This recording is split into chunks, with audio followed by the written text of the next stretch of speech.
नाम संकीर्तन साधन पैसोपे नाम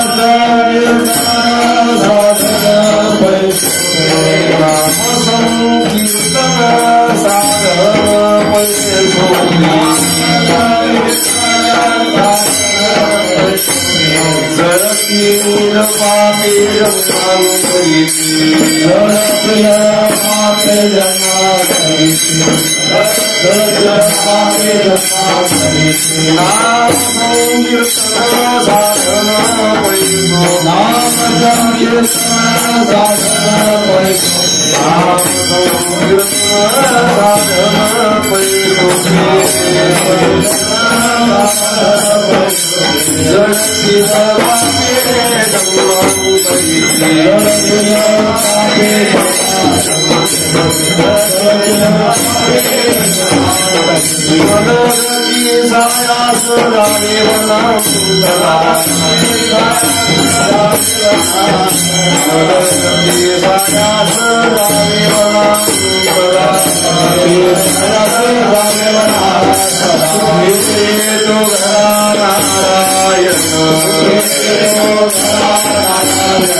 कीर्तन सेवेतील प्रथम चाल आपल्या सुमधुर वाणीतून आळवती तालुक्यातील ज्येष्ठ गायक भजनप्रेमी गणेशजी महाराज मोहिते, तसेच त्यांना साथन करतील तालुक्यातील ज्येष्ठ गायक भजनप्रेमी हरिभक्तीपरायण प्रदीपजी महाराज कुडेकर.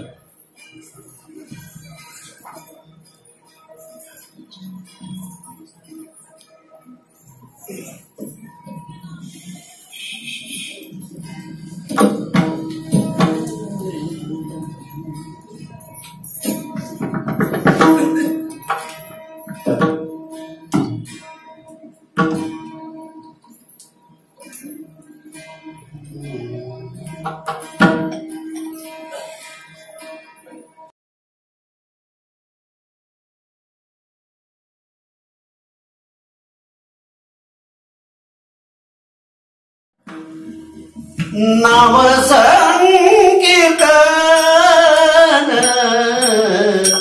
साधन पैसों पे, नाम संकीर्तन साधन पैसों पे, नाम संकीर्तन साधन पैसों पे, नाम संकीर्तन साधन पैसों पे.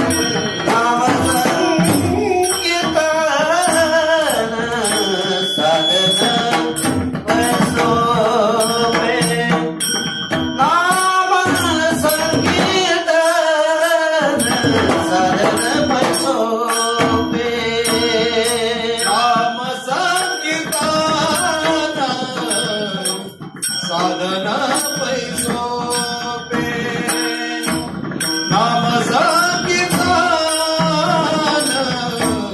साधना पैसोपे जळतील पापे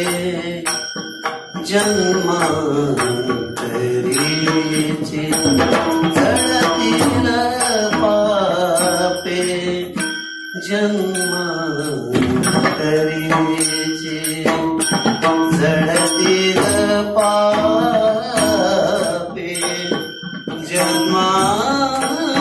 जन्मांतरीचे जळतील पापे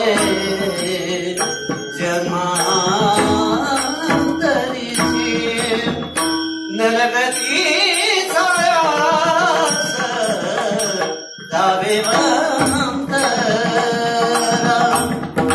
नरगती सायास जावे वंतरा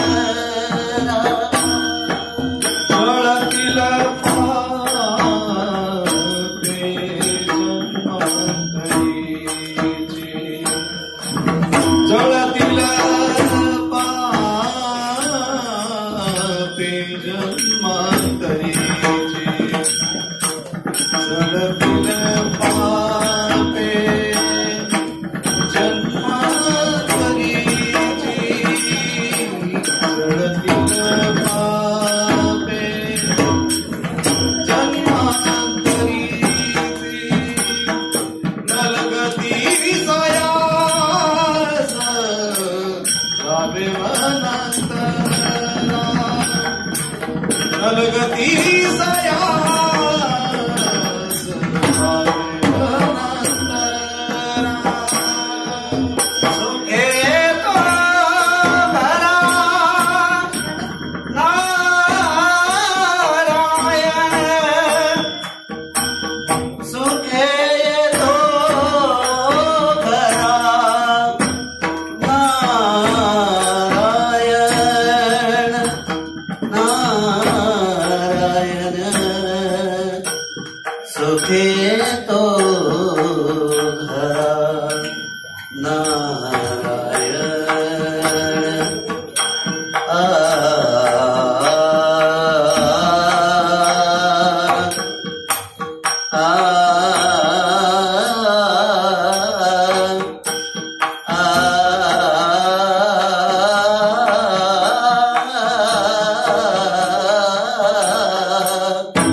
सुखे तो भरा नारायण सुखे तो भरा नारायण नारायण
नाम संकीर्तन साधन पै सोपे, नाम संकीर्तन साधन पै सोपे, जळतील पापे जन्मांतरीचे, न लगती सायास जावे वनांतरा, सुखे येतो घरा नारायण. हाईच बैसोनी राईक चित्त, आवडी अनंत आळवावा, रामकृष्ण हरी विठ्ठल केशवा, रामकृष्ण हरी विठ्ठल केशवा, मंत्र हा जपावा सर्व काळ. या विण आणिक असता साधन, या विण आणिक असता साधन, वाहातसे आण विठोबाचे, न लगती सायास जावे वनांतरा, सुखे येतो घरा नारायण.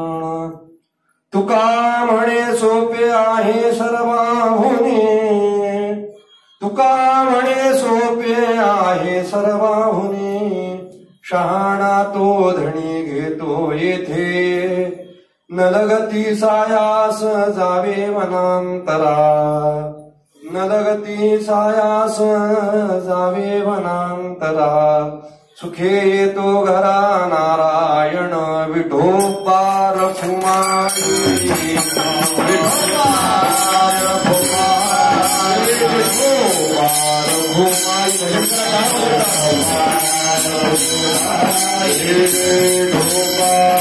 रखुमाई,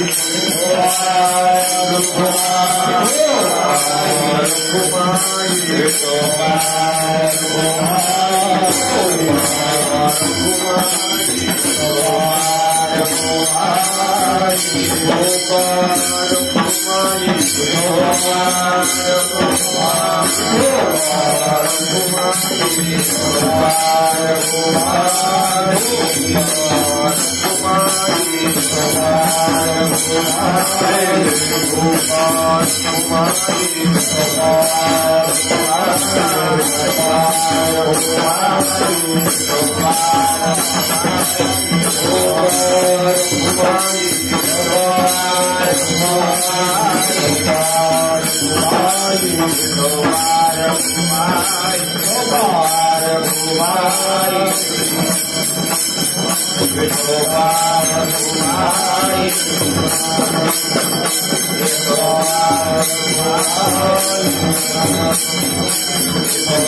Bye.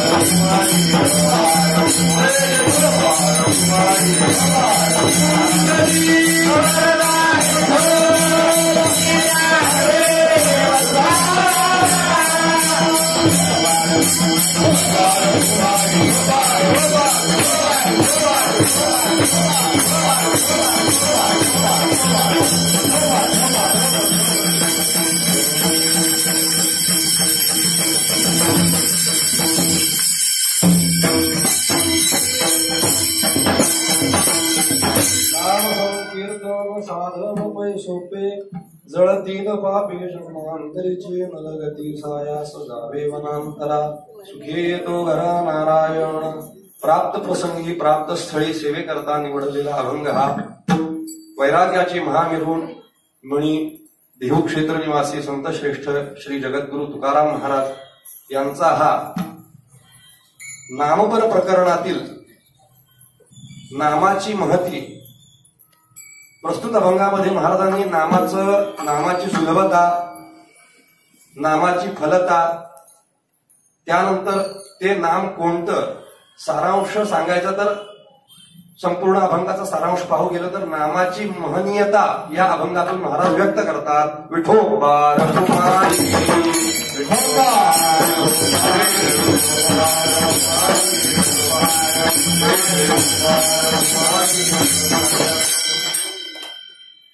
कीर्तन विवेचनाला प्रारंभ करते पूर्वी कीर्तनाचं प्रवृत्ती निमित्त काहीशा शब्दामध्ये सांगणं हे वक्त्याचं इति कर्तव्य आहे असं समजून थोडक्या शब्दामध्ये कीर्तनाचं प्रवृत्ती निमित्त सांगून लागलीच आपण सेवेला आरंभ करू. आज ही सेवा माझ्या वाट्याला येण्याचं कारण म्हणजे मी मगाशी वर बसलो होतो त्यावेळी त्यापैकी प्रमुख 3 कारण मी त्या ठिकाणी आपल्या विश्वस्त मंडळीला मी प्रतिपादन केले. वास्तविक पाहता माझी जागा तिथं आहे गायक मंडळीमध्ये, कारण मी 1-2 वेळा आलो ते कारण प्रामाणिकपणे बरं का सर्व माता भगिनी सर्व पुरुष वर्ग सर्वांना भाविक भक्तांना हात जोडून प्रामाणिकपणे सांगतो मी कोणी मोठा कीर्तनकार नाहीये. रोज आपण बदामाचा शिरा खात जरी असला पण आजचं तुम्हाला फक्त चटणी भाकर मिळणार आहे. फक्त नम्रपूर्वक सर्वांच्या चरणी प्रार्थना हीच करेन की आजची चटणी भाकर आनंदाने स्वीकार करा, बस इतकंच माझं सांगेन. तर ही सेवा माझ्या वाट्याला येण्याचं कारण आणि ही सेवा मी का स्वीकारली याचं कारण आपल्या विश्वस्त मंडळींनी मला फोन केला.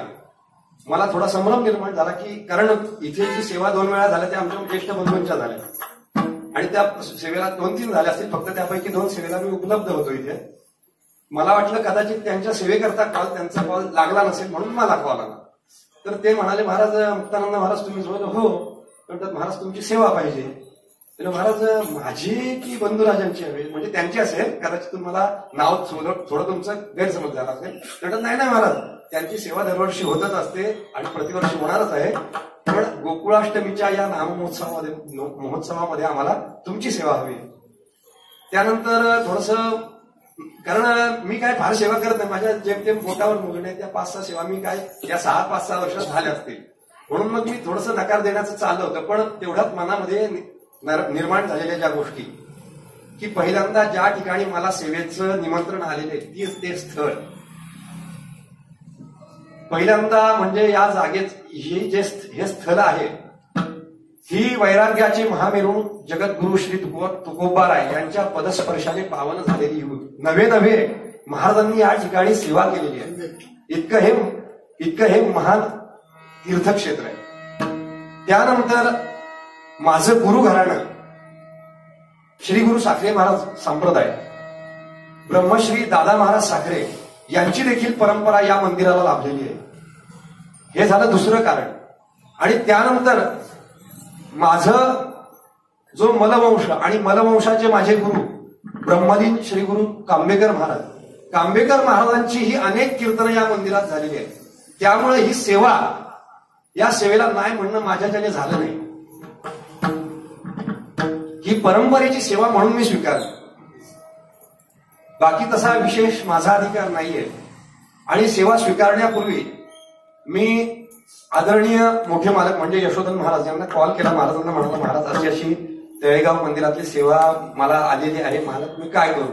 मालक म्हणतात अरे आपल्या घराण्याची सेवा आहे सेवेला तिथे काही नाही म्हणायचं नाही कधी.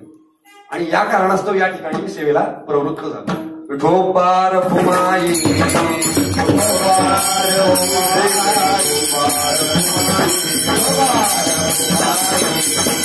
प्रतिवर्षाप्रमाणे करुणावरुणालय भगवान श्रीकृष्ण प्रभुचंद्र यांच्या जन्मोत्सव सोहळ्यानिमित्त पूर्ण भारतवर्षामध्ये ठिकठिकाणी नामसोहळे संपन्न होत आहेत.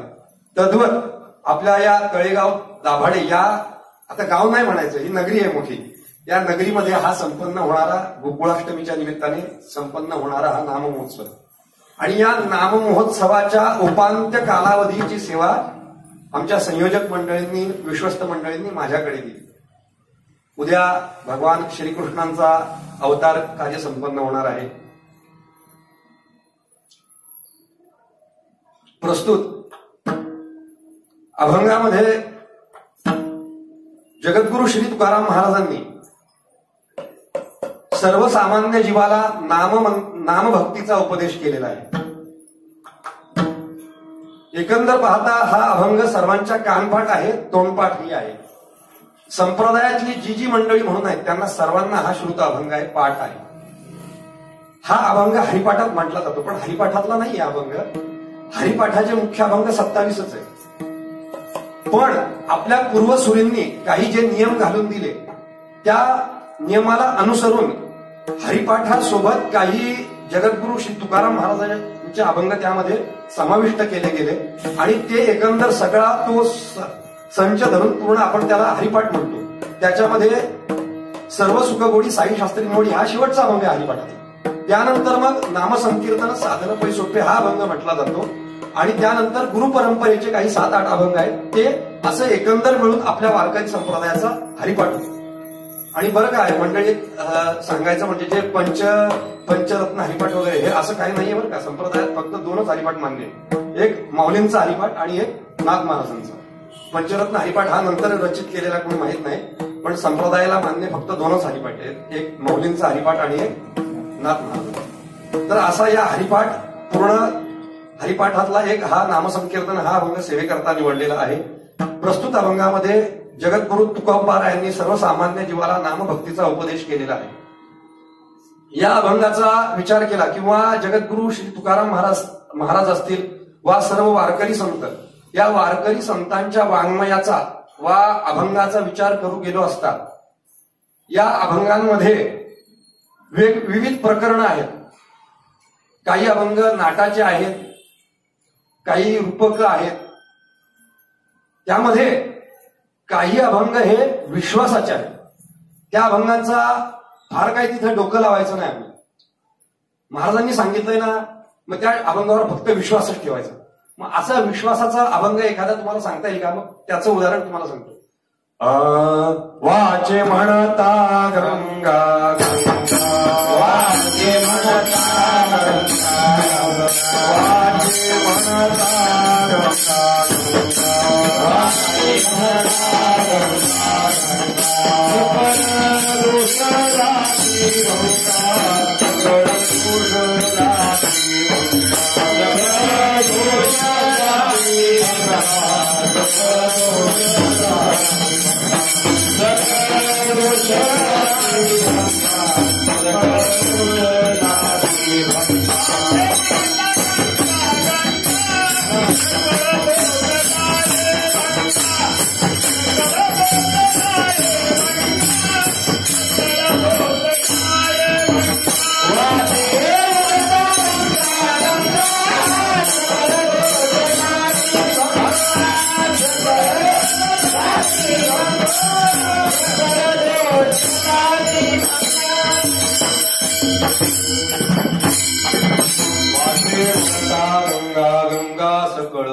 जाती भंगा. एखादा चिकित्सक बुद्धीचा माणूस म्हणत असं कसं आहे, फक्त नुसतं वाचने गंगा गंगा म्हटल्याने दोष कुठे निवृत्त होतात का? मग हा अभंग कसा आहे, विश्वासाचा आहे. मग आपल्यासारख्या सांप्रदायिक मंडळींनी यामध्ये चिकित्सा करायची नाही. ज्या अर्थी तुकाराम महाराजांनी संत महात्म्यांनी सांगितलंय ना, मग त्या अर्थी त्या अभंगावर आपण काय फक्त ठेवायचा, विश्वास करून चालायचं, तिथं आपली बुद्धी लावायची नाही. अशा विश्वासाचे काही अभंग आहेत. विश्वासाचे काही अभंग हे विचाराचे, त्या अभंगांचा आपण विचार करावा. त्यापैकी विचार करण्याचा एक अभंग उदाहरण दाखल तुम्हाला देतो. आजी संसार सुफळ झाला गे माये, आजी संसार सुफळ झाला गे माये, आजी संसार सुफळ झाला गे माये,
आजी संसार सुफळ झाला गे माये देखी आणि पाय विठोबाच्या. हा अभंग कुणाचा आहे? माऊलींचा.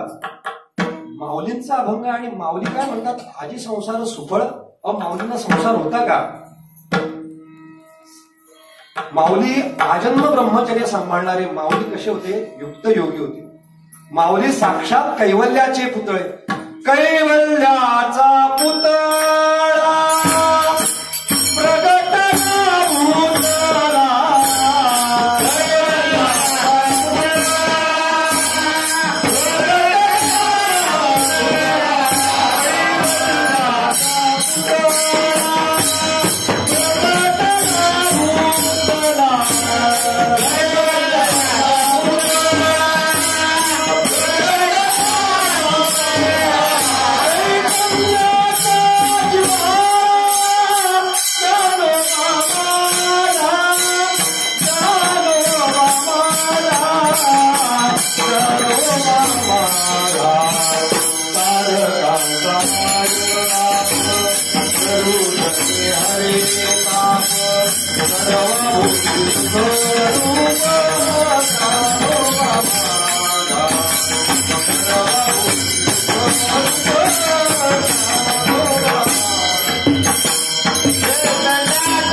प्रगटला भूतळा चैतन्याचा जिव्हाळा ज्ञानोबा माझा. हे प्रमाण का म्हटलं बरं का? कारण आपण कीर्तनाला आरंभी नमन करण्याची पद्धती आहे.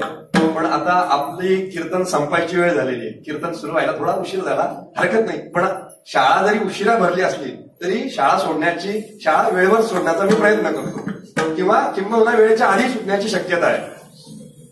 म्हणून या नमनातून आपण माऊलींच्या चरणी या ठिकाणी नमन करून कीर्तनाला आरंभ करत आहोत.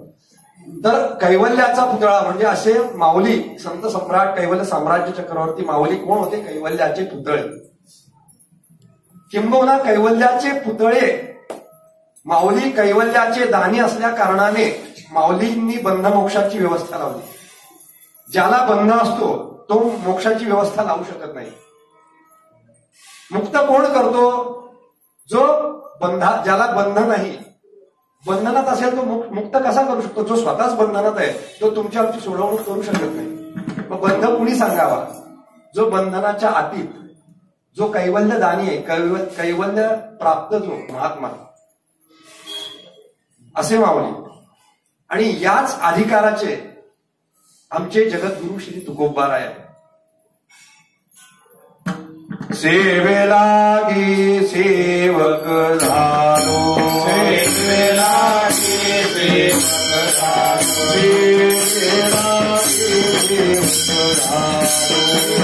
सेवेलागी सेवक झालो,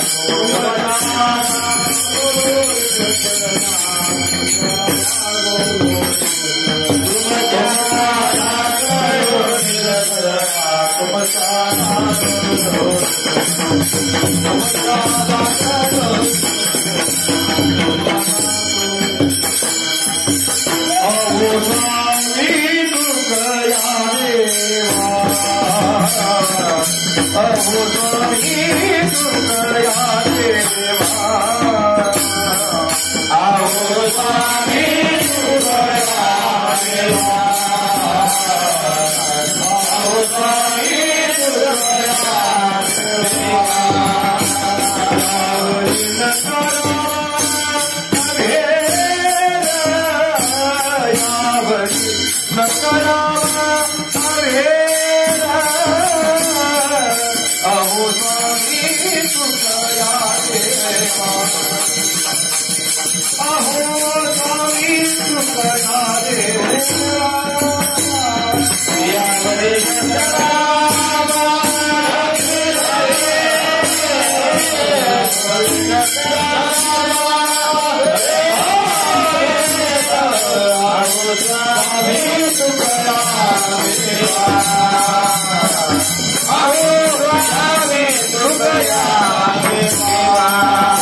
असणारे आमचे जगद्गुरु श्री तुकोबा.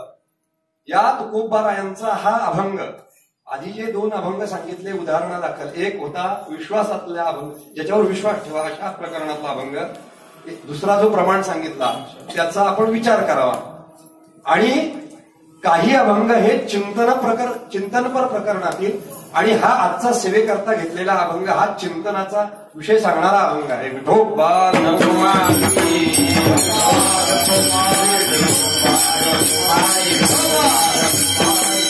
प्रस्तुत अभंगामध्ये महाराजांनी नामाचं महात्म्य सांगितलेलं आहे. कलियुगामध्ये भगवत प्राप्तीची अनेक साधनं सांगितलेली आहे. गेली 4 युगांमध्ये युगानुपरत्वे भगवत प्राप्तीची साधनं बदलत आली.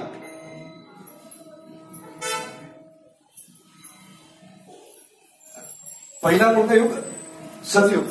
सत्ययुगात काय सांगितलं होतं? देव भगवत प्राप्तीचं साधन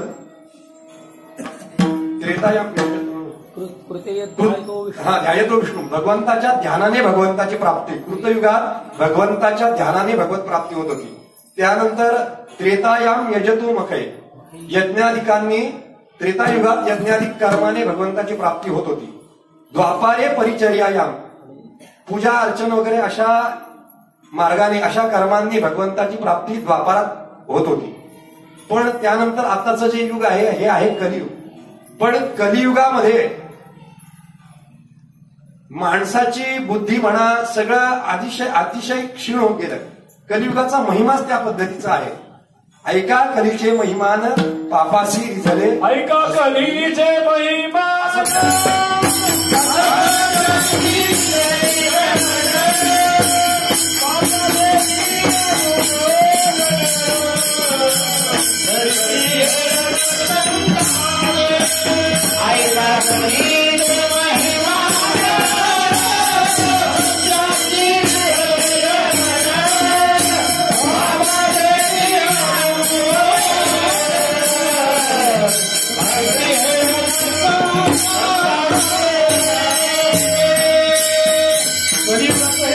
संतांनी वर्णन करून ठेवलेलं आहे.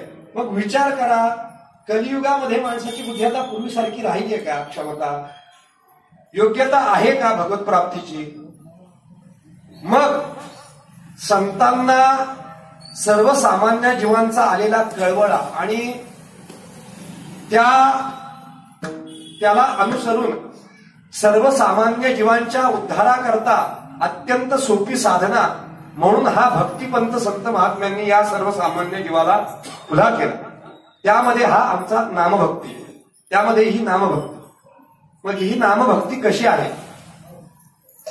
नामभक्तीचा विचार करू गेलो असता या प्रस्तुत अभंगामध्ये महाराजांनी नाम संकीर्तन हे कसं सांगितलेलं आहे, सोपं सांगितलंय. त्याविषयी आपण थोडं चिंतन करूया.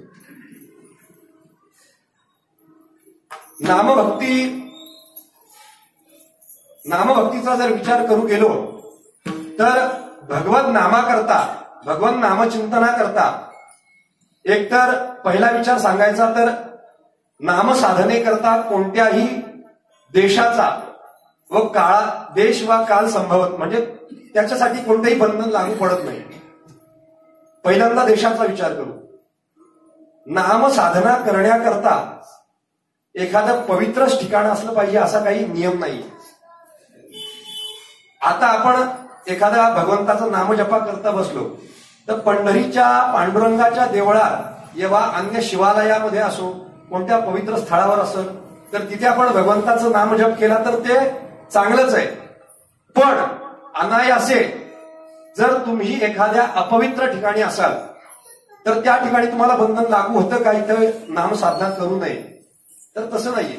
एखादं अपवित्र स्थळ जर असेल तर तिथेही तुम्ही नामसाधना करू शकता. इतकं नाम सुलभ आहे. त्यानंतर नामसाधनेला कोणत्या काळाचं बंधन नाही. शास्त्राने एक गणित सांगितलेलं आहे. त्यामध्ये आपल्या दिवसाचे जे 24 तास आहेत त्यापैकी दिवसाचे जे 12 तास, त्या 12 तासाचे 4 तुकडे केलेले आहेत. त्यामध्ये त्या 3-3 तासाचा एक तुकडा धरला तर त्याला शास्त्राने नावं दिलेले आहेत. एक आहे हा प्रहर म्हणतात त्याला. त्याला पहिला जो 3 तासाचा तुकडा आहे त्याला पूर्वान्न म्हणतात. त्यानंतर दुसरा येतो मध्यान्ह, तिसरा सायान्न, अपरान्न आणि चौथा आहे तो सायान्न. तर या प्रत्येक कालावधीचं विधी ठरलेला आहे. त्या कालामध्ये काय काय करावं असा नियम आहे. तर जो सकाळचा जो पूर्वान्न सांगितलाय हा देवादिकांची कर्म म्हणजे पूजा अर्चना वगैरे करण्याकरता तो कालावधी उत्तम सांगितलेला. आपण काकड आरती कधी करतो? संध्याकाळी का पहाटे? पहाटे. आमच्याकडे तर पहाटेच करतात, इकडेही पहाटेच करत असणार आहे. त्यानंतर जो पहाटेचा विधी कालावधी त्याला पूर्वान्न म्हटलेला आहे. पूर्वान्नो देवानाम मध्यानाम मनुष्यानाम. जो मध्यान्ह काल सांगितलाय तो आपल्या संसार आदी कर्म त्याच्याकरता तो कालावधी उत्तम सांगितलेला आहे. त्यानंतर अपरान्न. अपरान्न हा म्हणजे जो संध्याकाळची म्हणजे मध्यान्हाच्या नंतरचा जो समय आहे तो आपले पितर वगैरे आहेत त्यांचे कार्य करण्याकरता तो कालावधी उत्तम सांगितलेला आहे. आणि त्यानंतर शेवटचा जो तुकडा सायान्न, तर भूत प्रेतादी संबंधित जे काही विधी असतील किंवा जो काही त्याची हे असेल ते करण्याकरता तो संध्याकाळचा जो सायान्न विधी आहे तो त्याकरता प्रशस्त सांगितलेला आहे. म्हणजे ही अशी काही कर्म आहेत की त्या कर्माला वेळेचं बंधन लागू आहे. मग तसं तुमच्या नामसाधनेला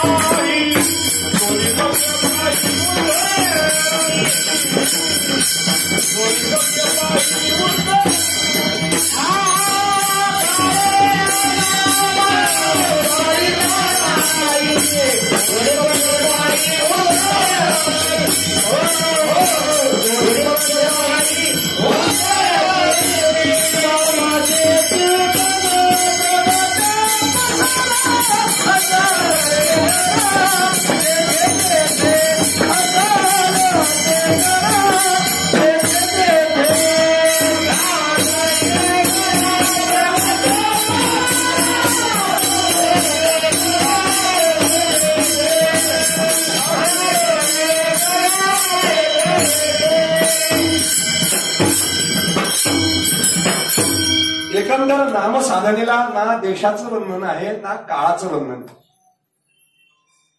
तिसरा विचार सांगितला आहे नामसाधनेकरता नामसाधना ही सर्वाधिकार सेव्य आहे. नामसाधनेमध्ये सर्वांचा अंगीकार होतो. मग तुम्ही म्हणाल कसं, याला काय संत प्रमाण?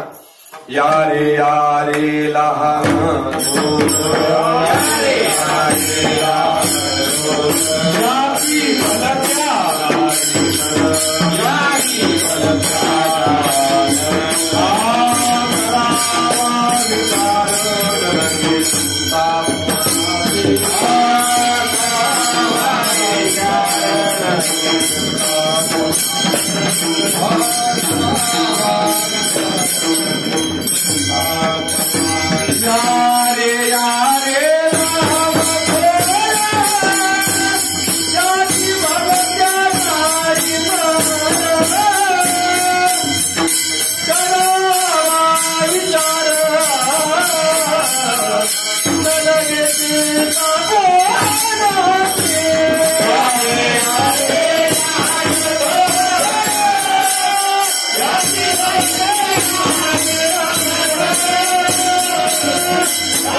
नाममार्गामध्ये सर्वांचा अधिकार संभव आहे.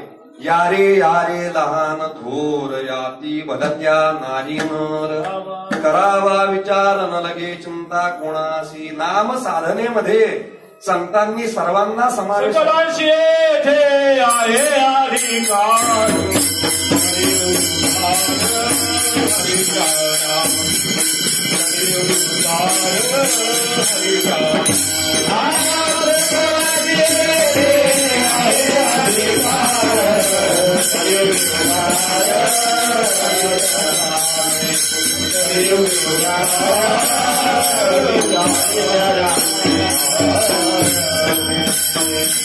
नामसाधना ही सर्वाधिकार सेव्य आहे. अधिकाराचं चिंतन करून गेलो तर ज्ञानमार्गाचा जर विचार केला तर ज्ञानमार्गामध्ये अंतरंग अधिकारी असेल तरच त्याचा अधिकार संभव होईल.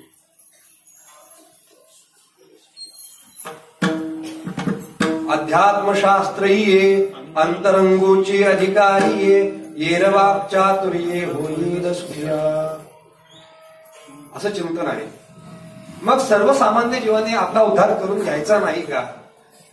याकरता संत महात्म्यांनी नामसाधना आपल्या सर्वसामान्य जीवाकरता सांगितली. अधिकाराचं चिंतन थोडं करत असताना त्यामध्ये काही आलेल्या गोष्टी ते आपल्या समोर प्रतिपादन करतो.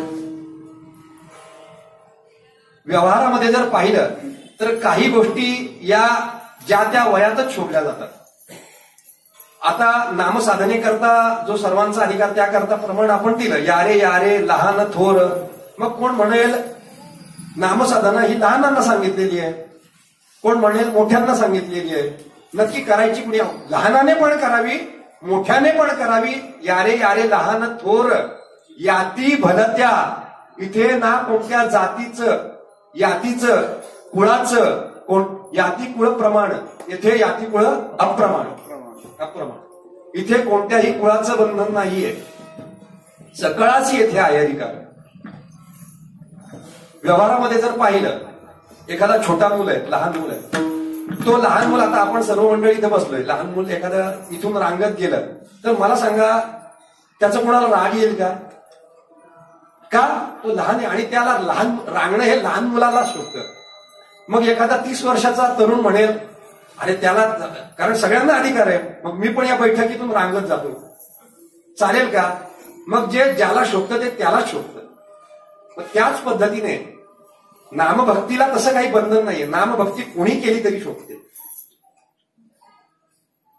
पण नामभक्तीमध्ये असं काही आहे का नामभक्ती फक्त पुरुषांनीच करावी का स्त्रियांनीच करावी? जसं सणवारांचं जर चिंतन, हा मंगळागौरीचा वगैरे हळदी कुंकवाचा सण हे कुणा करतायत? स्त्रिया. सगळे सण त्यांच्या करताच आहेत. आपल्याला फक्त पुरुषांना फक्त एक सण दिला अधिकाराचा, फाल्गुन शुद्ध पौर्णिमा, शिमगा. तिथं मात्र कोण महिला तिथं दिसत नाही. काय चिंतन आहे काय कळायला मार्ग नाही. असो, मग आता हळदी कुंकवाचा सण आहे, हळदी कुंकवाचा सण कुणा करताय? स्त्रियांकरता. स्त्रियांमध्येही देखील ज्या सुवासिनी आहेत त्यांच्याकरता, सौभाग्यवती माता. मग तो एक माता भगिनी हळदी कुंकवाच्या सणाला जाण्याकरता निघाली. तिचा मालक म्हणतो, काय ग कुठे चालली? कारण ते अहो तिथे चौकामध्ये तिथे हळदी कुंकू आहे, तिथे त्या हळदी कुंकवाकरता चालले. तो म्हणतो तू प्रत्येक काही सण असला की तू स्वतःच जाते, मला कधीच नेत नाही, मला कधीच सांगत नाही. हळदी कुंकू सुवासिनींचा कार्यक्रम आहे. तू कुंकू कुणाच्या कपाळाचं लावलंय? माझ्या नावाचं कुंकू लावते आणि हळदी कुंकूला चालले कोण? तू. काय म्हणतो? तू आता जायचं नाही, हळदी कुंकाला मीच जाणार म्हणतो. आता हे जमेल का? असं नाही चालत. कुंकू जरी त्याच्या नावाचं असलं तरी हळदी कुंकूला सौभाग्यवती पत्नीनेच जायचं असतं, असा नियम. तद्वत नामस्मरणामध्ये, नामभक्तीमध्ये असं काही बंधन नाहीये. पुरुषानेही करा, स्त्रियांनी करा, लहानांनी करा, तरुणांनी करा, वयोवृद्धांनी करा. सकाळसी येथे आहे अधिकार, कलियुगी उद्धार हरीच्या नामी. असा नामसाधनेचा अधिकार सांगितलेला आहे. त्यानंतर नामाची, हे नाम कसं आहे? हे नाम अत्यंत मधुर सांगितलेलं आहे. नाम कसं आहे? गोड आहे. जे ज्ञातपणी घेतलं तरीही गोड आहे, अज्ञातपणे घेतलं तरीही गोड आहे, श्रद्धेने घेतलं तरीही फलपर्यावसायी आहे, अश्रद्धेने घेतलं तरीही निश्चित फलपर्यावसायी आहे. या किंबहुना आतली गोष्ट सांगू का? नाम हे नाम कोणाचं आहे? त्या प्रभू परमात्म्याचं. मग परमात्मा श्रेष्ठ की परमात्म्याचं नाम श्रेष्ठ? परमात्मा आणि परमात्म्याचं नाम यांच्यामध्ये अभेद संबंध सांगितले. परमात्म्याचं नाम आणि परमात्मा यामध्ये अभेद आहे, कोणत्याही प्रकारचा भेद नाही. जितका परमात्मा आनंद रूप तितकाच परमात्म्याचं नाम हे देखील आनंद रूप आहे.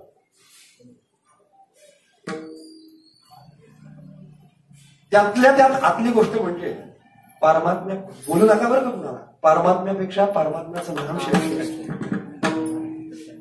कसं काय? रामायणातला एक दृष्टांत आपल्या सर्व गोष्ट आहे, सर्वांना श्रुत असेल, पण आपल्याला सांगून ठेवतो. सीता शोधनाचं ज्यावेळी सीताशुद्धीचं जे कार्य चालू होतं, रामेश्वराच्या तटावर सेतुबंधनाचं काम चालू आहे. संध्याकाळची वेळ आहे. वानर सेना ते सेतुबंधनाचं काम करून दमलेली सगळी वानर सेना सुट्टी झालेली आहे. संध्याकाळची सर्व आपापल्या शिबिरामध्ये विश्राम करत होती.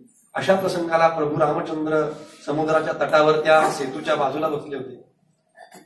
एकटेच विचार करत बसले होते, काय म्हणतात, माझ्या नामाचा महिमा आहे, माझ्या नामाने इतका दगड तरताय, माझ्या प्रत्येक दगडावर नाव लिहिलं राम राम टाकले की लगेच तरतायत. पण म्हणतात हे तरतायत, पण अजूनपर्यंत हा प्रयोग मी नाही केला, सगळे करतात ती वानर सेना. म्हणून प्रभू रामचंद्रांच्या मनामध्ये कुतूहल निर्माण झालं, आपणही बघावा हा प्रयोग करून. म्हणून एक दगड घेतला आणि तो दगड प्रभू रामचंद्रांनी काय केला? पाण्यात टाकला. तत्क्षणी तो दगड पाण्यामध्ये गेला. रामचंद्र प्रभूंना थोडं आश्चर्य वाटलं, अरे हे कसं काय झालं? म्हणतात कदाचित असं झालं असेल, हा जो सागर आहे, समुद्र आहे, याला कल्पना नसावी की दगड कुणी टाकलाय, दगड कुणी टाकला ही कल्पना नसावी. मग त्याच्याकरता प्रभू रामचंद्रांनी दुसरा दगड उचलला आणि मग काय केलं? समुद्राला सावध करण्याकरता काय बोलते नाही, फक्त इशाऱ्याने म्हणजे समुद्राला थोडं सावध व्हावं कोणतरी दगड. मग त्याकरता थोडंच खाकरणं खोकरणं केलं आणि तो दगड पुन्हा टाकला. पुन्हा टाकल्यानंतर दगड तत्क्षणी खाली गेला. आता मात्र थोडस चलबिचल झाली प्रभू रामचंद्रांची, भगवानांची थोडी चलबिचल झाली. मग तिसऱ्यांदा दगड उचलला आणि पुन्हा भगवान उभे झाले आणि तो दगड टाकण्यापूर्वी त्या सागराला प्रभू रामचंद्रांनी मोठ्या आवाजात सांगितलं, हे सिंधू सागरा, हे सेतुबंधनाचं जे कार्य चालू आहे, ही वानर सेना जे दगड ज्या नावाने तुझ्या शरीरावर जे तरतायत ना, तो प्रभू श्रीराम मी स्वतः या ठिकाणी तुझ्यामध्ये आता हा दगड टाकतोय. आणि असं बोलून तो दगड पुन्हा तिसरा दगड प्रभू रामचंद्रांनी त्या समुद्राला समर्पित केला. आता काय झालं महाराज, तरला का दगड? अहो तो तिसरा दगडी खाली गेला. नंतर मात्र रामचंद्रांनी हात जोडले प्रभूंनी, म्हणतात हे काम आपलं नाही, आपण गप्प बसावं. पण आणि मग रामचंद्रांनी पाठ फिरवली. का फिरवली? नको, हे आपलं काम नाही, आपण सरळ आपलं जावं, उद्या ती करता ती मंडळी काम त्यांचं त्यांना करू द्या. पण थोडा मनात विचार केला, आपण ही जी आता 3 दगड टाकली, पण ही आपली झालेली फजिती कोणी पाहिली तर नाही ना, म्हणून पाठ वळवी. तो तत्क्षणी मागे बुद्धिमताम वरिष्ठम असे आमचे मारुतीराय त्या ठिकाणी उभे होते. रामचंद्र भगवान म्हणाले, अरे मारुतीराया, तुम्ही कधी आलात? मारुतीराय हात जोडले, प्रभू पहिल्याच दगडाला. मग वास्तविक स्वरूप दृष्टीने दोन्ही एक होते. भक्तांमध्ये सर्वश्रेष्ठ आमचे मारुतीराय, दास्य भक्ती करणारे. राम आणि मारुतीराय वेगळे नव्हते. मग भगवंताने मारुतीरायांना प्रश्न केला, हे मारुतीराया, हे असं का झालं? सांगणार आहे. ज्या दगडाला वानरांनी माझ्या नामाचं ज्या दगडावर अंकन झालं, ते दगड त्या पाण्यावर तरली. आणि असं ते नाम माझं, तो प्रभू मी असताना मी ती दगड पाण्यात टाकली आणि ती दगड बुडली. का रे मारुतीराय, असं का झालं? मारुतीरायांनी काय उत्तर दिलं? मारुतीराय, नामाचा महिमा तुझं न करे काल बदलू तुझ्या नामाचा महिमा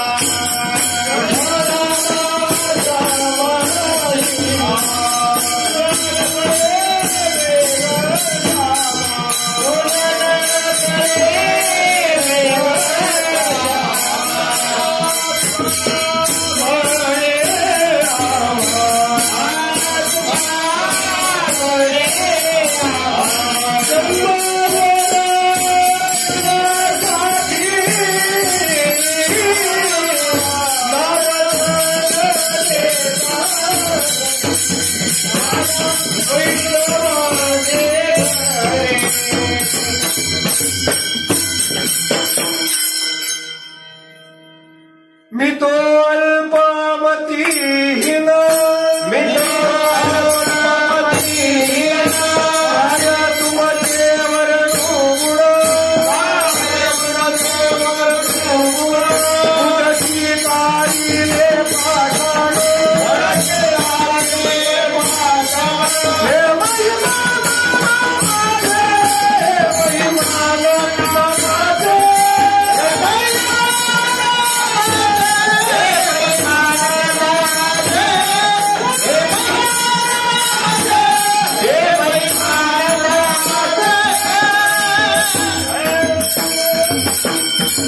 मारुतीराय म्हणाले, अहो भगवान, तुम्ही तुकाराम महाराजांची गाथा वाचली नाही का? तुकाराम महाराजांनी सांगितलंय ना, मी तो अल्पमतीहीन, काय तुमचे वर्णगुण, उदकी तारिले पाषाण, हे महिमाज नामाचे. नाम चांगले चांगले माझे कंठी राहो भले, त्या नामाने काय झालं? कपी कुळ उद्धरिले, मुक्त केले राक्षसा. इतकं नाम श्रेष्ठ आहे. दुसरा प्रसंग, सीताशुद्धी वगैरे झाली त्यानंतर अयोध्येमध्ये एक प्रसंग असा की फक्त प्रभू रामचंद्र बसले होते आणि रामचंद्रांच्या चरणाजवळ मारुतीराय बसले होते आणि मारुतीरायांचं भजन चाललं होतं. श्रीराम जय राम जय जय राम, श्रीराम जय राम जय जय राम, श्रीराम जय राम जय जय राम. बाजूला कोण बसले? रामचंद्र भगवान. रामचंद्र भगवान मारुतीरायांकडे पाहत बसले. थोडा वेळ पाहिल्यानंतर मारुतीरायांना हलवलं. म्हणतात, अरे मारुतीराय, चाललंय काय तुझं? काय म्हणतात प्रभू? भजन चाललंय. कोणाचं? तुमचं. अरे मी नसतो त्यावेळी माझं भजन करतोय, ठीक आहे. आता तुझ्या समोर मी प्रत्यक्ष बसतोय, मग काय भजन करतोय माझं? मारुतीराय म्हणतात, हो महाराज, प्रभू करतोय, तुमचं भजन करतोय. पण अरे गरज काय, मी आहे ना आता तुझ्या प्रत्यक्ष समोर आहे, सांगू का प्रभू, सांग. म्हणतात, प्रभू तुम्ही फक्त एक अयोध्येचा उद्धार करणार आहात आणि तुमचं नाम, तुमच्या नामाचं सामर्थ्य एवढं आहे की ते नाम त्रिभुवनाचा उद्धार करण्याला समर्थ आहे. विठोबार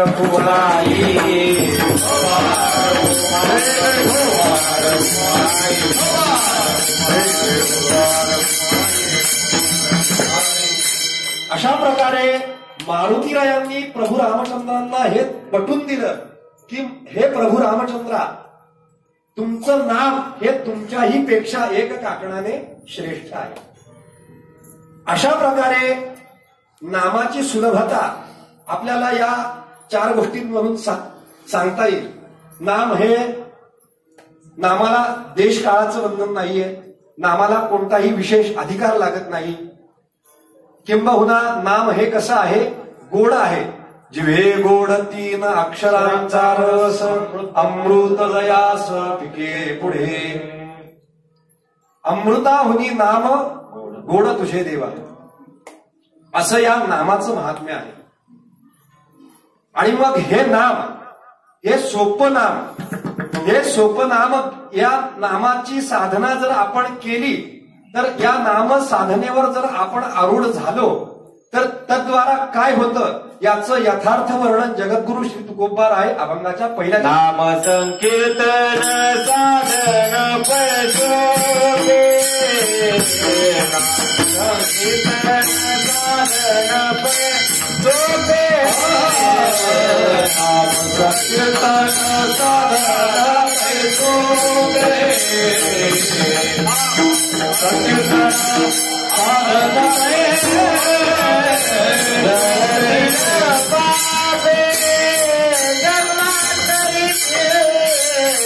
जगतील पापे जन्मांतरीते, जगती कायास नावे वनांतरा, जगती कायास नावे वनांतरा,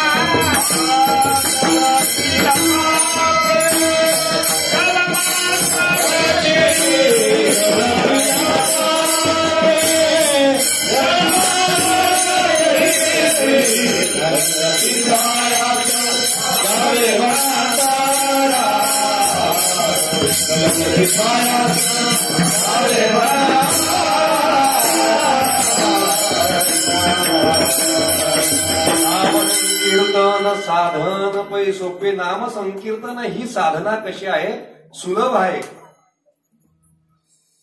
कबीर महाराजांनी या नामाचं महात्म्य सांगताना कबीर महाराजांनी त्या ठिकाणी गणित मांडले. नाम संकीर्तन, नाम ही काय सांगितली, साधना सांगितली भगवत प्राप्तीची. मग अन्य साधना नाही आहेत का, भगवत प्राप्तीचे अनेक मार्ग आहेत. पण कबीर महाराजांनी सांगितलं गणिताच्या रूपकातून नामाला त्यांनी त्या ठिकाणी 1 अंकाची किंमत दिली. नाम हे कसं आहे, नाम म्हणजे 1 आणि बाकीची साधनं आहेत ना ही 0 आहे.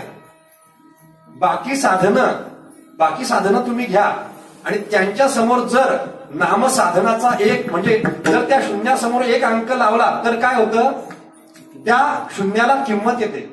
पण तो 1 अंक जर पुसला गेला तर काय होतं, एकाही शून्याला. तद्वत अन्य ज्या भगवत प्राप्तीच्या ज्या साधना आहेत त्या साधनांच्या सोबत जर नाम साधना नसेल तर त्या साधनांना किंमत उरत नाही, असं कबीर महाराजांचं सांगणं.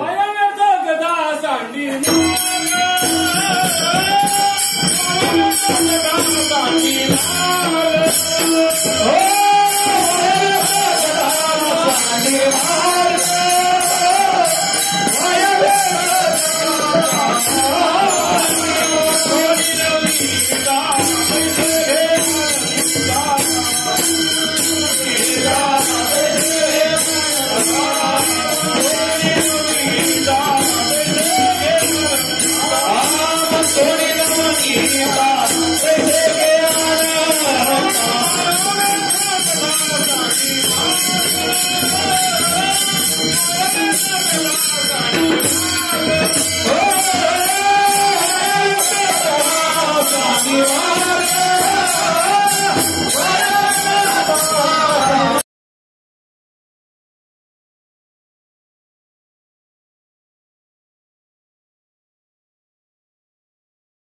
उत्पत्त व्हावं हे याचा एक अर्थ सर्वसामान्य अर्थ आपण गृहीत धरा. मग नामसाधना सोपी सांगितली, मग ती मोठी नाहीये का? कारण आपल्याला काय, आपल्या सर्वसामान्यांची बुद्धी काय असते, ज्या अर्थी सोपी आहे म्हणजे तिला काय किंमत नाही, असं नाहीये बरं का. नामसाधना अत्यंत श्रेष्ठ सांगितलेली आहे. जसं कबीर महाराजांनी सांगितलं, नामसाधनेला 1 अंकाची किंमत आहे आणि अन्य ज्या साधना आहेत त्यांना शून्याची किंमत आहे. त्या साधनांच्या पुढे जर नामसाधना लागली तर त्या साधनांना किंमत आहे. इतकी नामसाधना श्रेष्ठ आहे. आपल्याला आता वेळ झाला होता, एक नामसाधनेचा एक दृष्टांत. नाम कसंही घेतलं, एक अधिकाऱ्याने घेतले तर फल त्याला प्राप्त निश्चित होईलच, पण अनाधिकारानेही अश्रद्धेनेही रागाने शिवी देण्याच्या बहाण्याने क्या होईना जर नाम घेतलं तरी त्या व्यक्तीला तेच फल, जे साधकाला श्रद्धावानाला जे फल तेच त्यालाही फल प्राप्त होतं. इतकं नामाचं महात्म्य आहे. असो, आणि असं हे जे नाम, जे सुलभ नाम, ज्या नाम साधनेने जन्मजन्मांतरीची 1 वर्षाची नाही, 1 जन्माची नाही, जन्मजन्मांतराची आपल्या मागे असणारी पापाची राशी, त्या पापाच्या राशीची निवृत्ती करण्याची सामर्थ्यता या नामसाधनेमध्ये आहे. नामसंकीर्तन साधन पैसोपे जळतील पापे जन्मांतरीची. आणि मग इतकं हे सुलभ असणारं नाम, जन्मजन्मांतराच्या पापाचा नायनाट करण्याचं सामर्थ्य असणारं हे नाम, ही नामसाधना करण्याकरता आपल्याला अन्यत्र कुठं जावं लागेल का? नाही, कुठं नाही जावं लागणार. नलगती सायाचा झालेला नंतर नलगती सायाचा झालेला नंतर नलगती सायाचा नंतर नलगती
वनांतरा सुखे येतो घरा नारायण. या नाम साधने करता अन्य ठिकाणी जाण्याची गरज नाहीये. अहो, या भगवत प्राप्ती करता अनेकांनी आपल्या शरीराची राख रांगोळी केली. योगी जपी तपी याजसाठी वनांतरा जातो सांडून या घरा. भगवत प्राप्ती करता आपल्या संसारावर तुळशीपत्र ठेवून अनेक मंडळी, आजही तुम्ही हिमालयामध्ये जा, बद्रीनाथ, केदारनाथ, त्यामध्ये तुम्हाला बरीचशी मंडळी जातात. त्यांना अशी काही मंडळी दिसतात जी तपश्चर्या करता बसलेली आहेत. त्यांचं आयुष्य कोणी सांगू शकत नाही ही मंडळी केव्हाची आहे. मी अजून अनुभव नाही घेतला, पण सांगतात असे की तिथे कधी गेलो ना, काही लोकांना असे अनुभव आलेले आहेत की जटा वाढलेले, अंगाला भस्म लावलेले असे महान साधू त्या ठिकाणी. आणि ते साधू एरवी कधी दिसत नाही. पाहिजे असेल तर कुंभमेळ्यामध्ये त्यांचं दर्शन होतं. त्यांच्या आयुष्याची गणना काही आपल्याला सांगता येत नाही. मग या लोकांनी आपल्या शरीराची राख रांगोळी पुन्हा करता केली हो, केवळ एका भगवंताच्या प्राप्ती करता. मग आपल्याला ते शक्य आहे का? आपला त्याकरता देखील अधिकार लागतो ना. आपला तेवढा अधिकार नाहीये.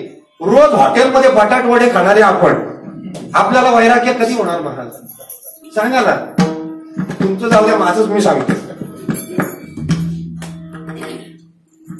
मग शरीराची राख रांगोळी, घरावर तुळशीपत्र आपण कधी ठेवणार?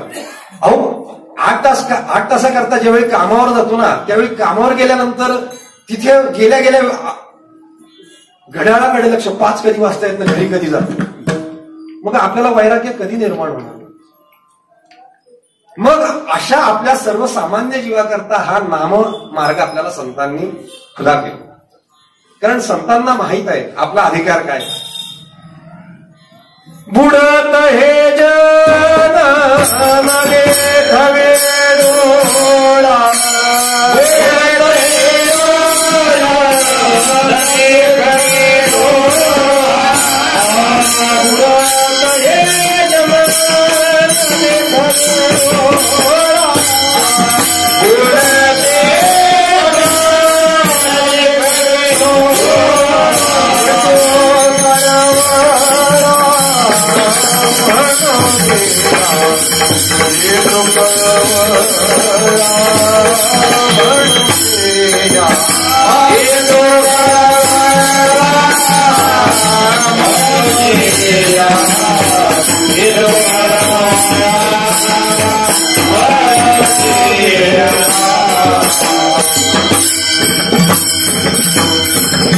या पृथ्वी तलावर जे संत अवतीर्ण झाले ना, देव अवतीर्ण होतो, देव मायेचा उपाधी घेऊन अवतीर्ण होतो आणि संत करुणा नावाचा उपाधी धारण करून येत असतात. संतांच्या अंतःकरणातली दया संतांना गप्प बसू देत नाही. सर्वसामान्य जीवांच्या करता म्हणून संतांच्या मनात आलेली दया आणि त्याकरता या नामभक्तीचा हा राजमार्ग आपल्या करता संतांनी खुला केला. नलगती सायास जावे वनांतरा, कुठेही अरण्यामध्ये कुठेही जाण्याची गरज नाही. मग तुम्ही म्हणाल बरं आहे, घरी मस्त गादी टाकू डनलॉपची, त्याच्यावर झोपू आणि नामसाधना करू, असं चालेल का? असंही चालत नाही. मग कसं?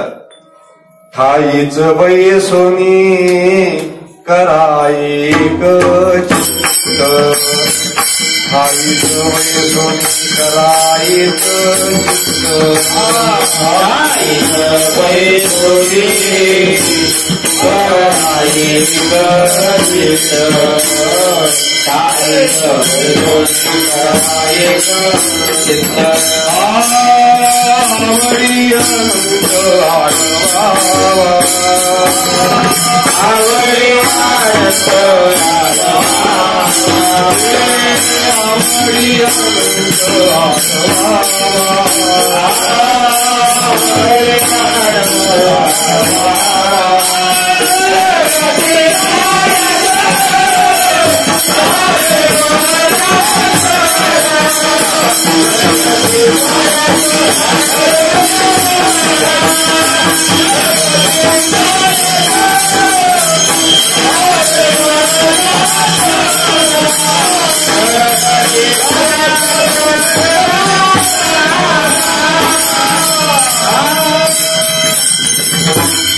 भगवंताचं नाम घ्या, कुठेही जाऊ नका, घरीच थांबा. पण घरी ठाईच बैसोनी, एका ठिकाणी आसन मांडा, ठाईच बैसोनी मांडी घालून बसा, भगवंतासमोर बसा, हातात माळ घ्या आणि भगवंताचं नामजप सुरू करा. ठाईच बैसोनी करा एक चित्त अनुसंधान साधा. वेदांत शास्त्रामध्ये अंतःकरणाच्या 4 वृत्ती सांगितलेल्या आहेत: मन, बुद्धी, चित्त, अहंकार.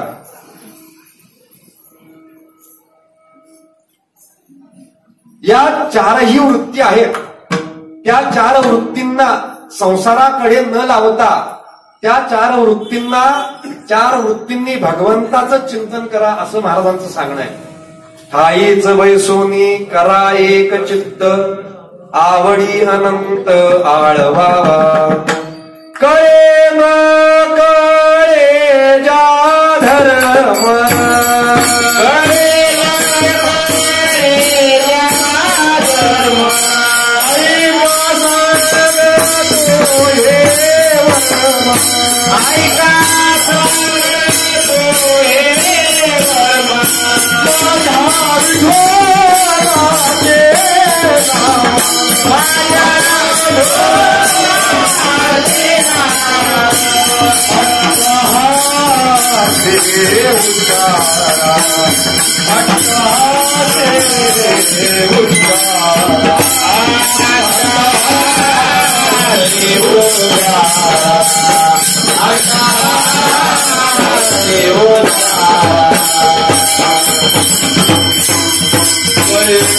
या धर्म ऐका सांगतो हे वर्म, ही वर्माची गोष्ट महाराज सांगतात. तुम्हाला काही कळत असेल नसेल कळत, इथे कोणत्याही नियमाचं बंधन नाहीये. तुम्हाला नाही कळत ना, माझ्या विठोबाचे नाम अट्टाहासे उच्चारा, आवडी अनंत आळवावा. हे महाराजांचं आपल्याला सांगणं आहे. यथामती 9 वाजलेले आहेत. यथामती अभंगाच्या 2 चरणांचा भावार्थ झालेला आहे. झालेला म्हणजे माझ्या मतीप्रमाणे मी प्रतिपादन केला. भावार्थ तसा अभंगाचा एक जन्मात नाही, अनंत जन्मात देखील जगद्गुरूंच्या अभंगाचा भावार्थ आपल्याच्याने होऊ शकत नाही. इतकी अभंग संपदा मोठी आहे. तरीही अभंगाच्या 2 चरणाचा भावार्थ झालेला आहे असं समजून मधलं भजन घेऊ आणि उरलेल्या 5 ते 10 मिनिटांमध्ये राहिलेल्या 2-3 चरणाचा थोडक्यात भावार्थ 2-2 वाक्यामध्ये भावार्थ सांगून आपण सेवा या ठिकाणी समर्पित करू. विठोबा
कीर्तन साधन पैसो पेजळतील पापे जन्मांतरीची नलगती सायास जावे वनांतरा सुखे तो घरा नारायण काहीच वैसोनी खरा एक चित्त आवडी अनंत आळवावा. आवडी अनंत आळवावा.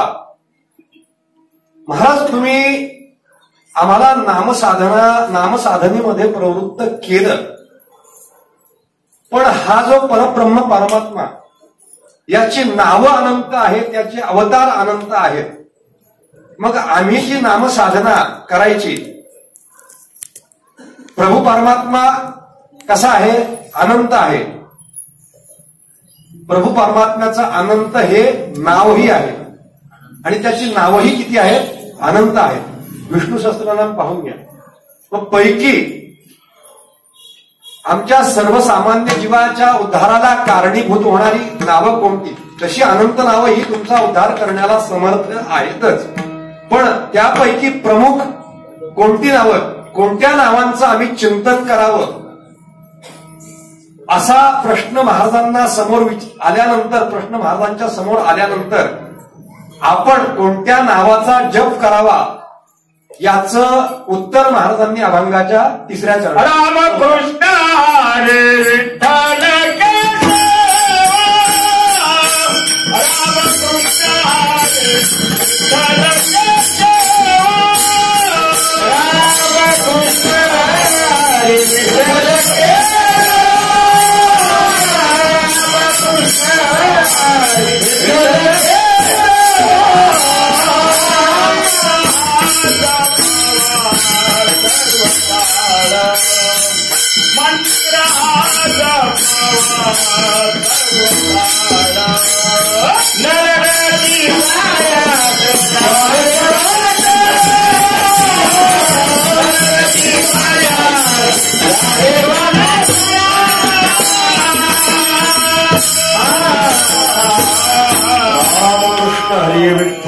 केशवा मंत्र हा जपावा सर्व काळ.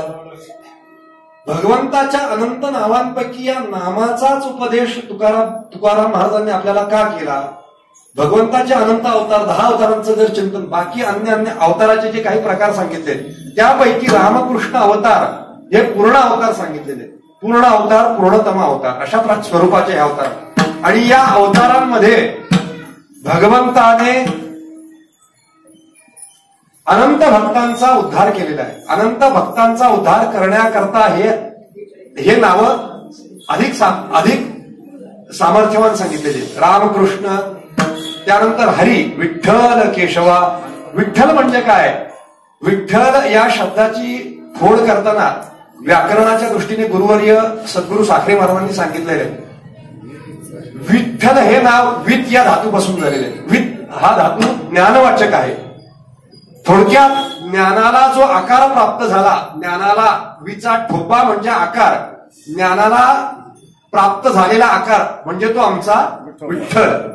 विचा केला ठोपा, विचा केला ठोपा, विचा केला ठोपा, विचा केला ठोपा.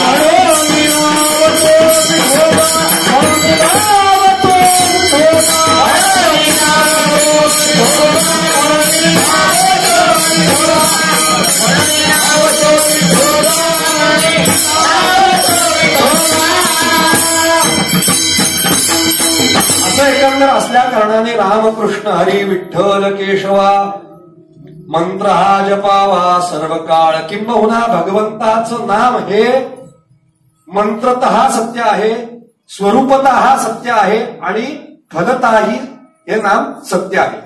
ज्याप्रमाणे प्रभू परमात्म्याचं नाम फलतः मंत्रतः सत्य आहे, स्वरूपतःही सत्य आहे आणि फलतःही, या 3 गोष्टींनी युक्त असणारं हे भगवंताचं नाव. म्हणून या रामकृष्ण हरी विठ्ठल केशवा या मंत्राचा आपल्या सर्वांना जगद्गुरु तुकाराम महाराजांनी या नाममंत्राचा जप करण्यासाठी आपल्याला सांगितले. रामकृष्ण हरी विठ्ठल केशवा मंत्र हा जपावा सर्व काळ. हा सोपा मंत्र आहे.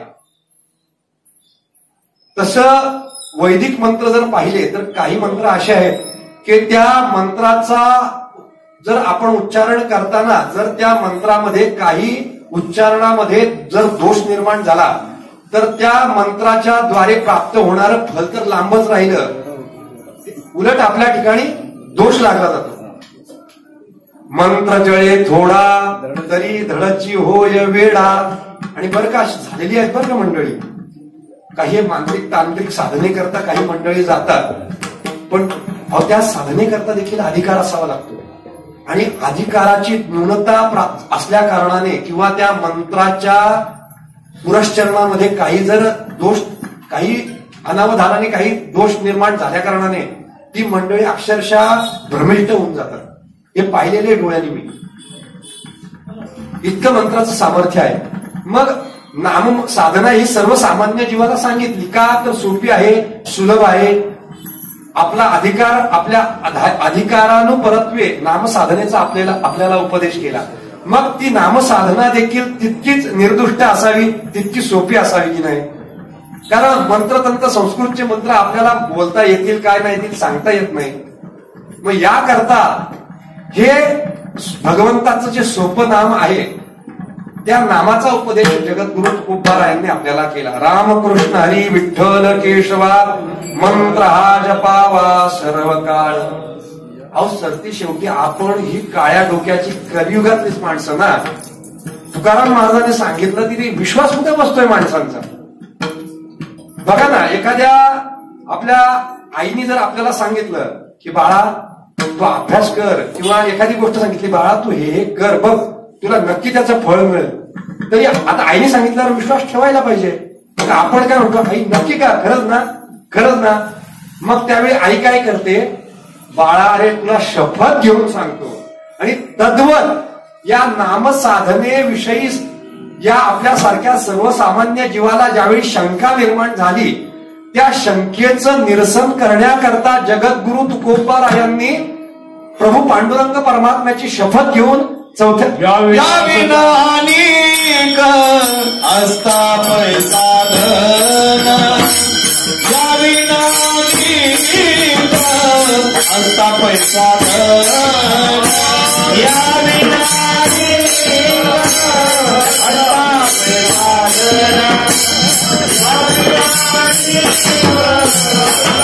पैसा धन वाहत से तो बाकी बात से आनंद तो बाकी बात से आनंद तो बाकी नरकती जायात रावे बनांतरा नरकती जायात रावे बनांतरा वाद से आनंद वाद से आनंद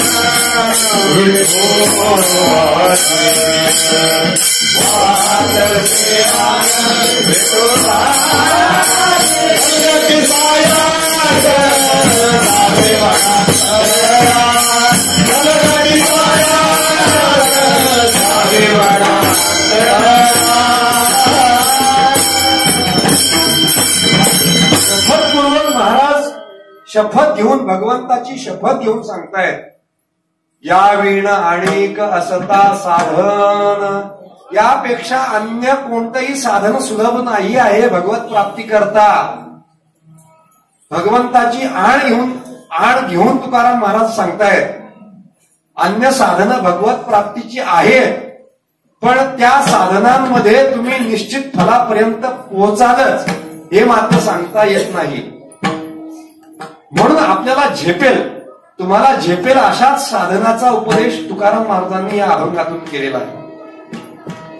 या वीण आणिक असता साधन अन्य साधनांचं थोडं चिंतन होतं पण वेळ अभावी मी काय तुम्हाला सांगत नाही. वेळ झालेली आहे, आपली वेळ संपलेली आहे. विस्तृत वर्णन होतं, खूप सुंदर चिंतन होतं, साधनांविषयी बरंचसं सांगणं होतं पण वेळ अभावी काही आता ते चिंतन मी करत नाही. कारण कुठलंही चिंतन वेळ असताना सांगितलेलं योग्य असतं आणि ते गोड असतं. एकदा वेळ गेली की त्यानंतर मग तुम्ही किती चांगलं सांगा किंवा किती मधुर सांगा ते गोड लागत नसतं.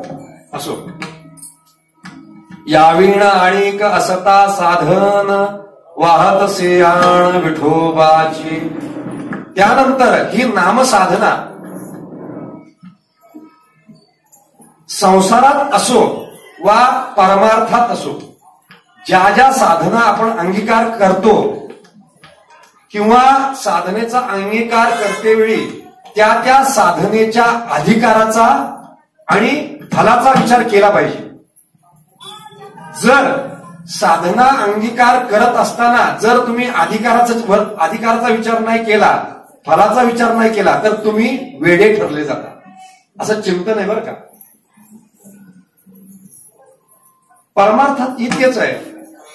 अधिकार नसताना एखाद्या वेदांत साधनेमध्ये प्रवृत्त झाला तर तिथं तुमचा अधिकार नसल्याने तिथं तुम्ही जी साधना तुमची फलद्रूप होईल हे सांगता येत नाही.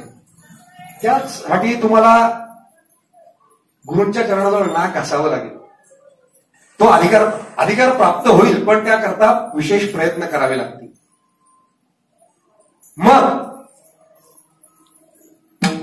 नामसाधनेकरता नामसाधनेचा अधिकार आणि फल जाणून त्या नामसाधनेमध्ये जो प्रवृत्त होतो त्याला तुकाराम महाराज शहाणा म्हणतात. आणि असा तो शहाणा त्याला अधिकाराचं ज्ञान आणि फलाचं ज्ञान झाल्या कारणाने तो त्या नामसाधनेवर अखंड रत राहतो. त्या नामसाधनेचं अखंड चिंतन करतो, त्या नामसाधनेचं अखंड जप करतो. याचं यथार्थ वर्णन महाराज अभंगाच्या शेवटच्या चरणात करतात. तुका म्हणे सोपे आहे सर्व तुका म्हणे सोपे आहे सर्व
सर्वाहुनी शहाणा तो धणी घेतो येथे.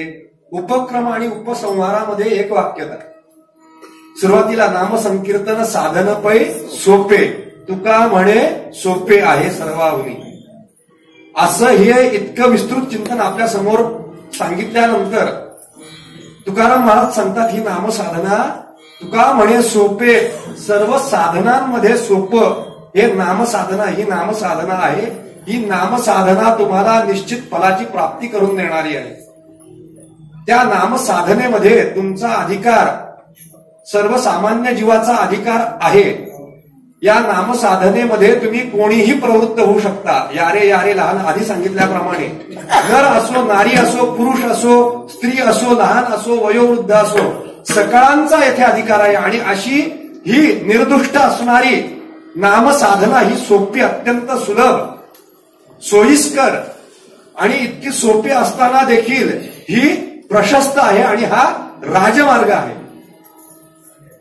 आणि हे जाणून जो साधक, जो नामधारक या नामसाधनेचा अंगीकार करतो तो साधक तुकाराम महाराजांच्या दृष्टीने शहाणा ठरला जातो.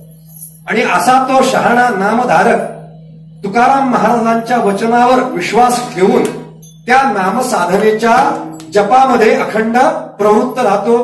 किंबहुना तुकाराम महाराजांच्या उपदेशाला अनुसरून ती नामसाधना सतत, त्या नामसाधनेचा सतत अंगीकार करून सरते शेवटी त्या परब्रह्म तत्वाची प्राप्ती करून देतो. असा या अभंगाचा मतितार्थ आहे. इतका बोलार्थ, भावार्थ झालेला आहे. तो भावार्थ आपल्या सर्वांच्या चरणी जगद्गुरु श्री तुकाराम महाराज, कैवल्य साम्राज्यवर्ती ज्ञानेश्वर माऊली, तसेच ज्या भगवंताच्या अवतार कार्याच्या निमित्ताने हा सोहळा या ठिकाणी संपन्न होत आहे,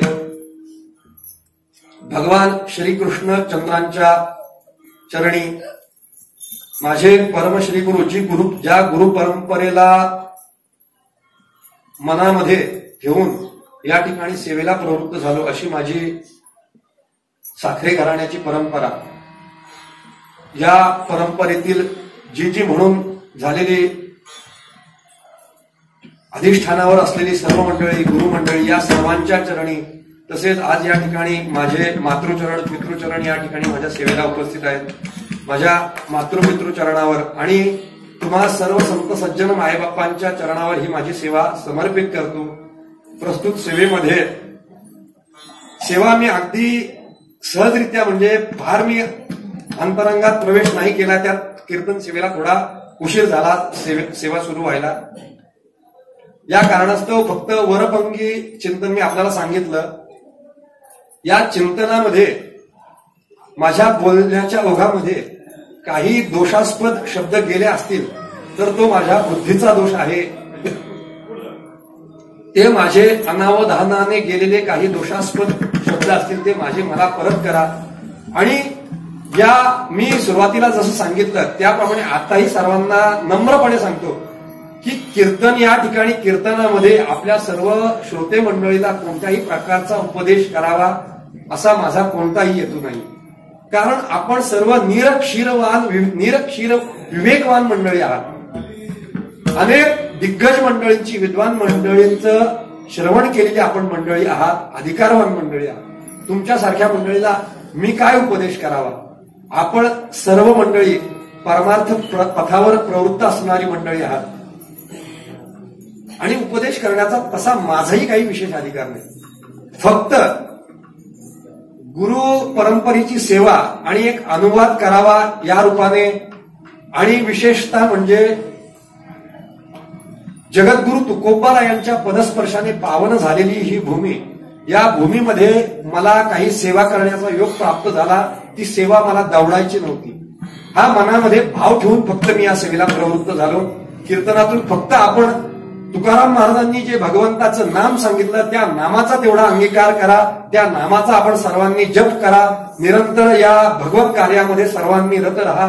इतकं सांगून झालेली सेवा आपल्या सर्वांच्या चरणारा विंदी समर्पित करतो. ज्ञानेश्वर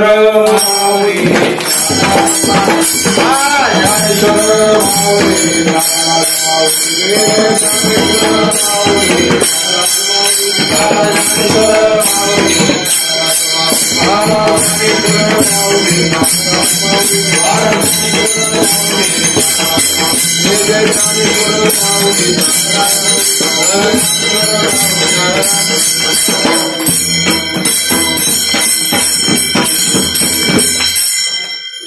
विठ्ठल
फक्त 2 मिनिटं काही महत्वाच्या सूचना ऐकेपर्यंत कोणी उठायचं नाही. खाली बसा.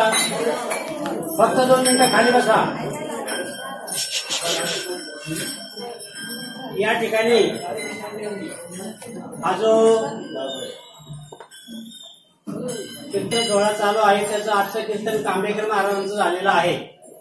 एक योगायोग असा की आपण या अगोदर ऐकलेलं असेल की कांबेकर महाराजांच्या 4 पिढ्या या मंदिरामध्ये येत आहेत आणि योगायोग असा की आता 3 पिढ्या हजर आहेत. टाळ्या वाजून त्यांचं सर्वांनी स्वागत करावं. तिथं खाली बाबा बसलेले आहेत. त्यांचे वडील या ठिकाणी पूर्वी यायचे. त्यांची ओळख आरडे महाराज आणि जगताप महाराज त्यांना आहे. बाबांची ओळख आहे. त्यांचे 2 चिरंजीव आता पकवाजावर एक आहेत पहा, त्यांना तुम्ही ओळखला असेल, नेहमी आपल्याकडे येतात. आता हे महाराज आहेत. तर आणि त्यांची मातोश्री आलेली आहे आणि यांचा चिरंजीव इथं आलेला आहे. म्हणजे हे 3 पिढ्या आताच आपल्या समोर आहेत. त्यांचा योग्य सन्मान आपण करू. आरडे महाराज जगताप महाराज यांना मी विनंती करतो की त्यांचा उचित सन्मान करायचा. तिकडे बेगडेताई बसलेले, त्यांनी आईंचा सन्मान करायला पुढे यायचंय. श्रीफळ घेऊन त्यांनी सन्मान करावा. तोपर्यंत काही सूचना ऐका. उद्याचं कीर्तन रात्री 10 ते 12:30 जन्माचं कीर्तन असणार आणि परवाचं कीर्तन सकाळी 10 ते 12 सांगता सोहळा असणार. काल्याचं कीर्तन असणार आहे. सर्वांनी त्याची नोंद घ्यायची. उद्या आपला पारायणाचा सांगता सोहळा होईल. सायंकाळी जन्म सोहळा होईल. त्यानंतर परवा काल्याचं कीर्तन आणि सायंकाळी ग्राम प्रदक्षिणा या सर्व